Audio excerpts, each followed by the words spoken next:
Two women, two separate crimes, one monster. For 33 years, investigators didn't know they were connected. For 33 years, the cases remained separate, unrelated investigations going nowhere. For 33 years, the family of Renee Cuevas waited for answers while a predator lived free. I'm Yoonjin Lee, and this is the story of how DNA genealogy revealed that what seemed like two isolated tragedies were actually part of a serial killer's pattern of violence. Renee Cuevas was 27 years old. She had her whole life ahead of her. She had dreams. She had plans. She had potential. But on February 19, 1989, her life ended violently in Orange County, California. The police found her body. They opened an investigation, but the trail went cold. No suspects emerged. No witnesses came forward with crucial information. The case became another file in the ever-growing stack of unsolved homicides. No one knew at the time that Renee Cuevas' murder was connected to another killing. No one knew that the same man had murdered a woman in 1987. No one knew that this man would attempt to murder another woman in 1998. No one knew that he was a serial predator who had escaped the justice system for over a decade. Until 2021, when investigative genetic genealogy cracked the case wide open. This is the story of Renee Cuevas. This is the story of how two separate investigations became one horrifying narrative of serial murder. This is the story of how modern science solved what conventional detective work could not. Do you believe that DNA can connect cases across decades? Do you believe that justice can come, even after 33 years? Could an unsolved case in your own community be connected to another mystery you never knew about? If you want to discover how genetic genealogy is revolutionizing cold case investigations, if you want to explore the true crime cases that seemed impossible to solve, please subscribe and turn on your notifications. We tell the stories that the justice system almost forgot. We explore the victims whose names almost faded away. We investigate the mysteries that prove justice never expires. Let's find the truth together. February 19th, 1989. 14 months after Shannon Rose Lloyd was murdered in her rented room in Garden Grove, a second woman was found dead in Orange County. Her name was Renee Cuevas. She was 27 years old. She was discovered along Lambert Road near the El Toro Marine Base, an area on the southern edge of Orange County closer to Irvine and San Juan Capistrano than to Garden Grove. On the surface, it appeared that these were two unrelated murders. Different victims, different locations, different circumstances. There seemed to be no connection between them. The initial investigators didn't think they were related. The cases were handled by different agencies. They were investigated independently. No one made the connection. Not in 1989. Not in the months that followed. Not for years. But looking back at the evidence, there were hints that something was deeply wrong in Orange County during the 1980s. There was a predator, hunting women. He was finding victims. He was murdering them. And then he was disappearing back into the community as if nothing had happened. The problem was that the technology didn't exist to connect these crimes. DNA analysis existed in 1989, but it was primitive. Databases didn't exist to match DNA profiles across cases. The idea of comparing evidence from one murder scene to another wouldn't happen automatically. The cases had to be manually connected by investigators who suspected a link. And no investigator suspected that link. Not in 1989. Not in the years immediately following. The cases remained separate. Two unsolved murders. Two grieving families. Two investigations that went nowhere. This is how serial killers escape detection. They operate in different jurisdictions. Their victims seem unrelated. The cases are investigated independently. And by the time anyone realizes there's a pattern, years or decades have passed. Renee Cuevas was 27 years old when she died. She was a woman with a life. She had family. She had friends.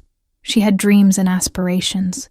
She was building a life in Southern California, trying to make something of herself. Unlike Shannon Lloyd, who had lived a relatively quiet life in a rented room, Renee had been more visible in her community. She had connections. She had people who cared about her. She had a circle of friends and family who knew her, who loved her, who would miss her desperately when she was gone.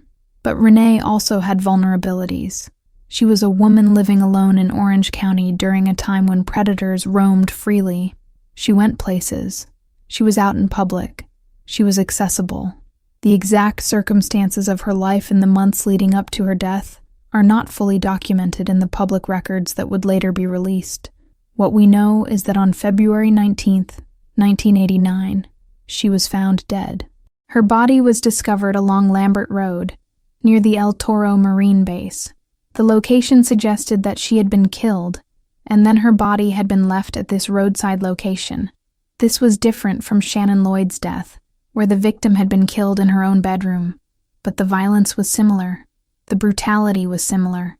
The predatory nature of the crime was similar. The autopsy revealed the details of her death: sexual assault, strangulation, the same pattern of violence that had killed Shannon Lloyd 14 months earlier. But no one made that connection. Not immediately. Investigators opened a homicide investigation into Renee Cuevas' death. They interviewed witnesses. They looked for suspects, but the trail went cold. No arrest was made. No charged defendant emerged. Renee's case joined the growing list of unsolved Orange County homicides. Her family grieved.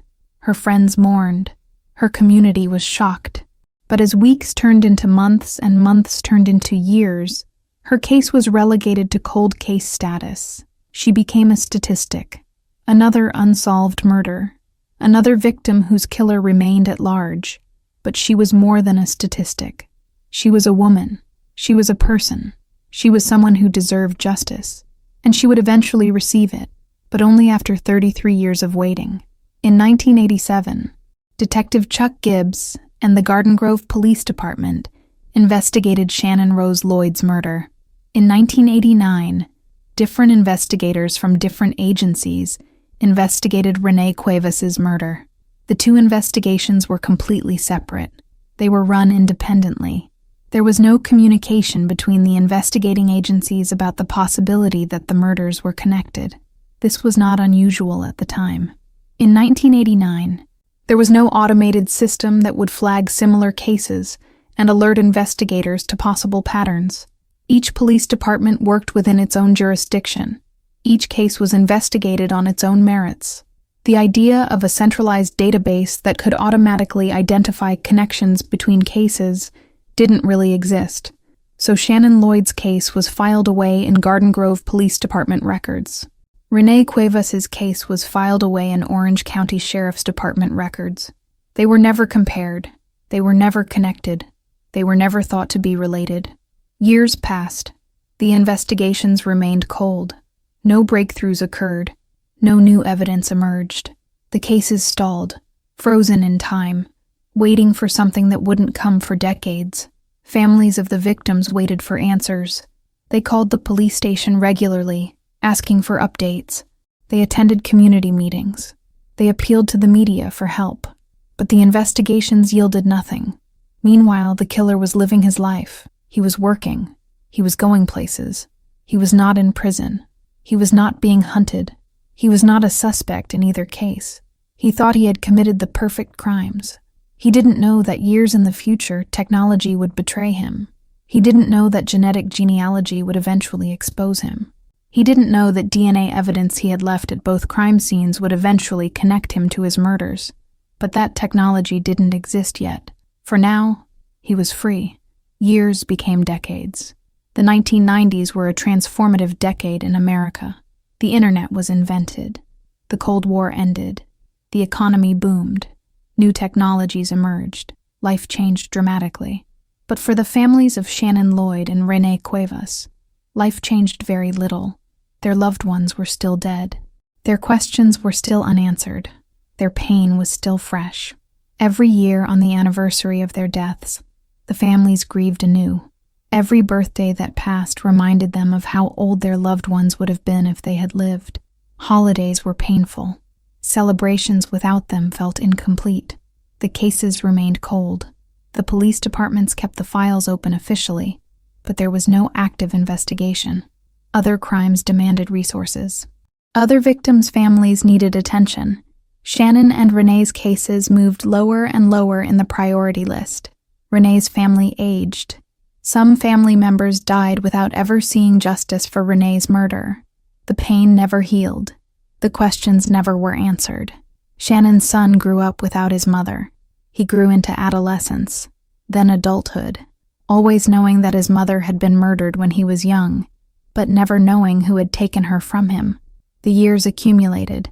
2000s, 2010s. 2 decades had passed since Renee's death. 3 decades had passed since Shannon's death. Modern technology was transforming the world.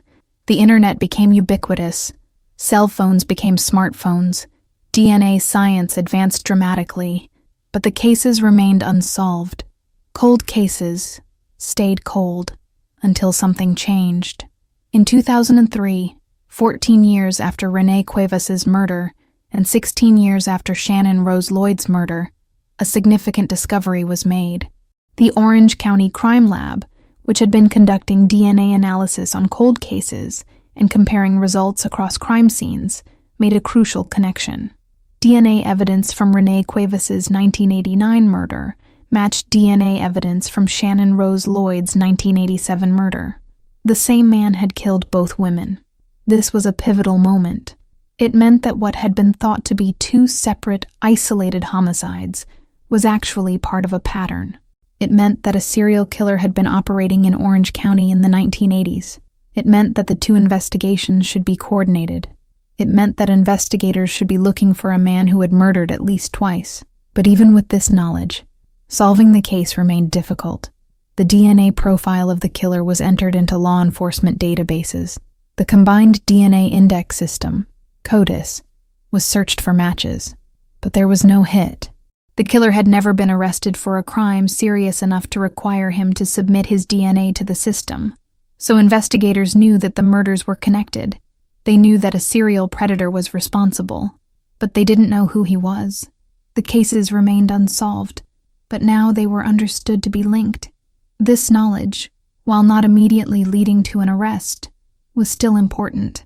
It meant that investigators could look for a suspect who fit a certain profile. They could search for men who had lived in Orange County in the 1980s.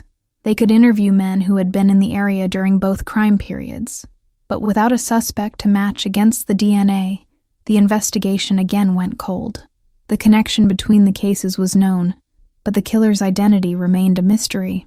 It would take nearly 2 decades more before investigative genetic genealogy would finally provide the answer. The years between 2003 and 2021 were transformative for forensic science. DNA technology advanced dramatically. What had been cutting-edge science in the 1990s became routine by the 2010s. New techniques were developed. New databases were created. New possibilities emerged. Most significantly, genetic genealogy emerged as a tool for law enforcement.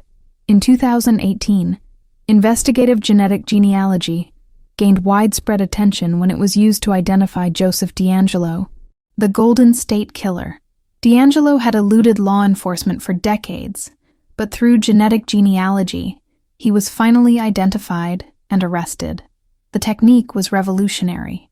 It allowed investigators to take DNA from a crime scene, submit it to public genealogy databases, and identify suspects by finding their genetic relatives. Even if the suspect himself had never submitted his DNA, his relatives might have done so. The family tree connections could lead investigators to the suspect's identity. Law enforcement agencies began implementing investigative genetic genealogy programs. Some hired specialists in the field. Others partnered with genealogy companies or university researchers. Orange County, like many jurisdictions, began exploring how genetic genealogy could help solve cold cases.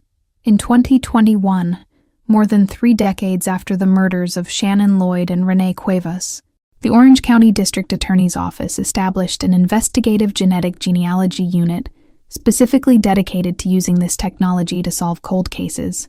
It was a turning point. The DNA evidence from the connected 1987 and 1989 murders was submitted to genetic genealogy databases, and this time, results came back. In 2021, the Orange County District Attorney's investigative genetic genealogy team submitted the DNA profile from the Cuevas-Lloyd murders to public genealogy databases. The result was a match that pointed to a family in Las Vegas, Nevada.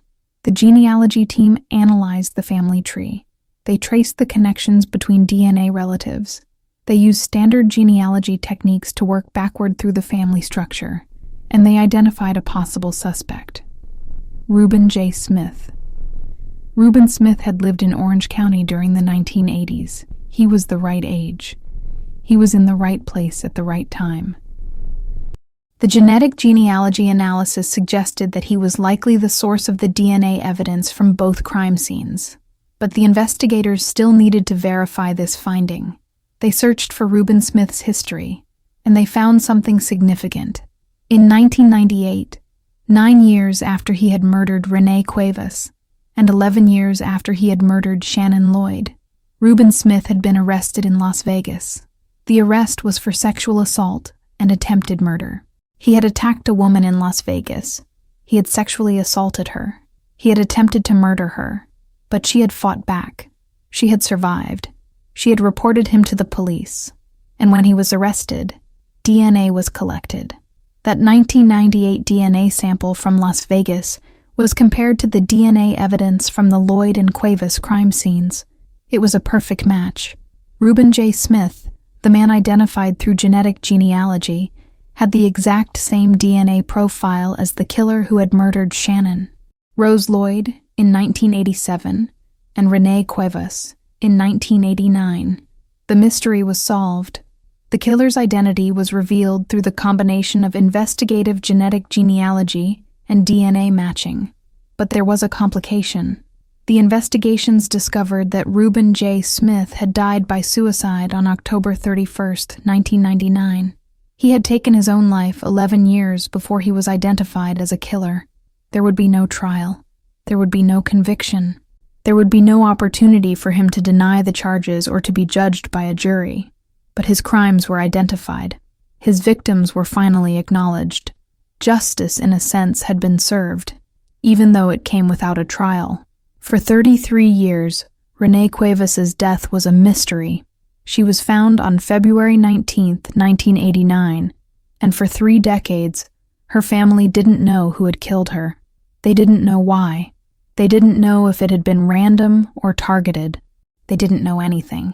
Then, in 2021, the truth emerged.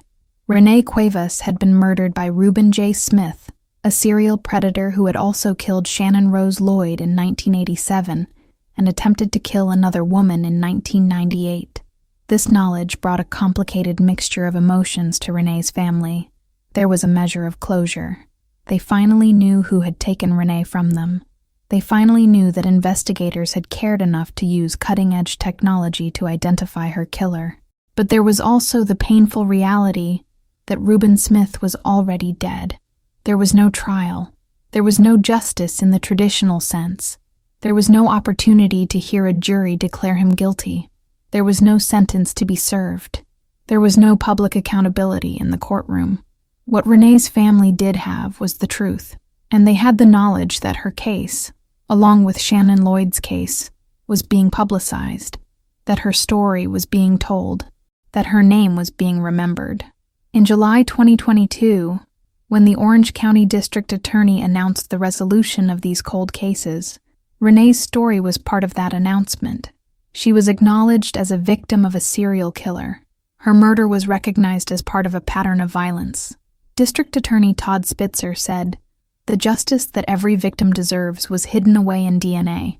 But with advances in IgG technology combined with the relentless dedication of generations of detectives and the talented prosecutors and forensic scientists at the District Attorney's Office, we now know who killed Renee and Shannon.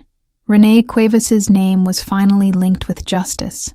When investigators examined Reuben J. Smith's history, they found a pattern of violence against women that spanned decades. Smith was born in 1959 or 1960. Records varied slightly. He lived in Orange County in the 1980s during the time of the Lloyd and Cuevas murders. On May 21, 1987, he murdered Shannon Rose Lloyd in her rented bedroom in Garden Grove.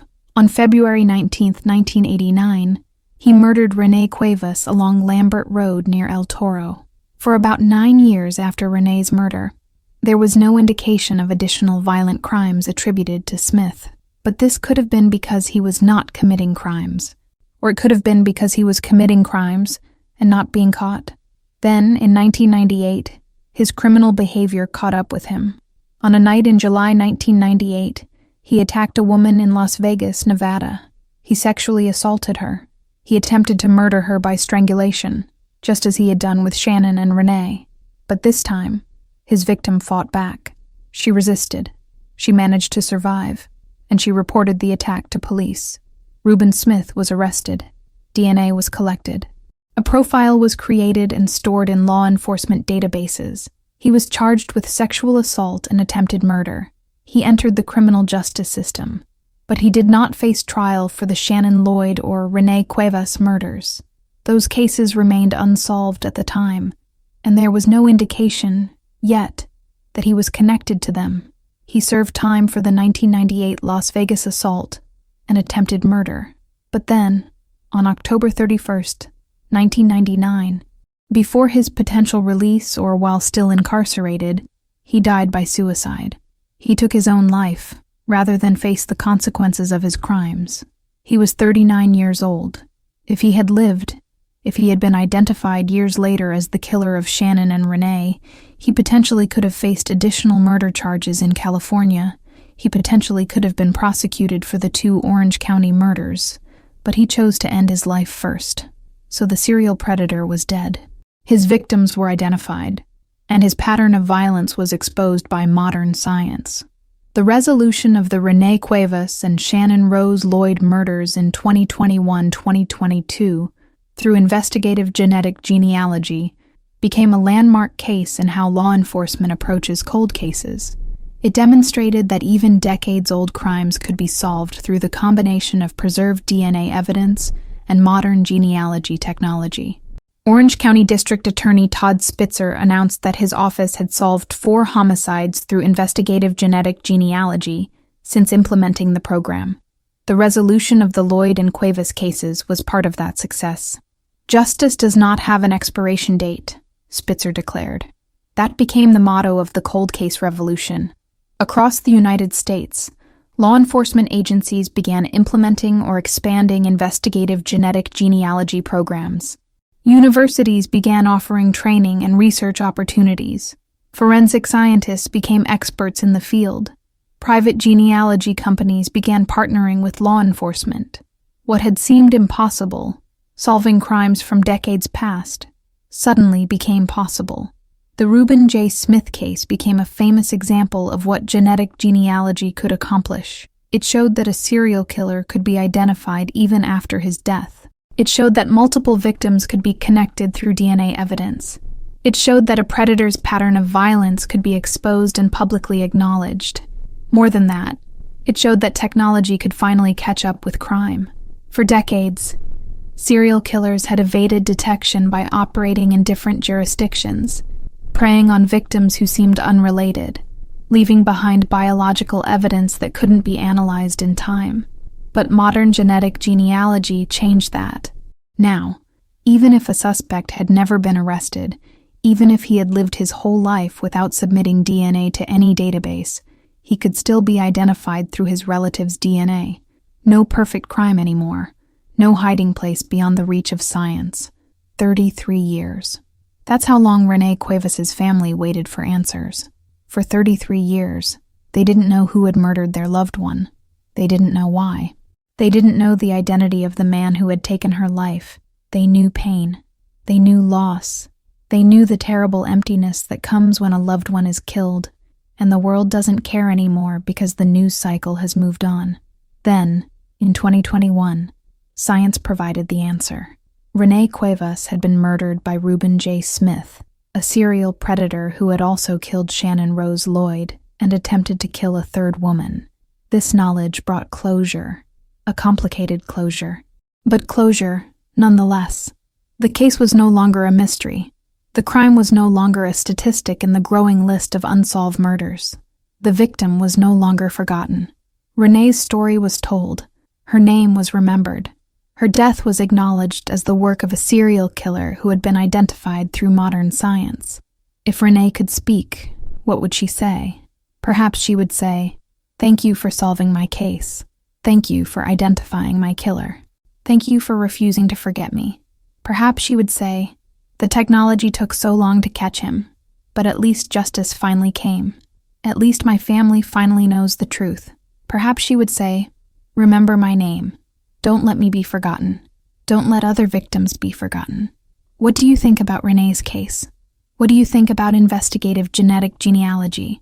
Do you believe that justice, even 33 years late, is better than no justice at all? If you have thoughts, please share them in the comments below. If you found this story compelling, if you found this investigation fascinating, please like this video and subscribe to our channel.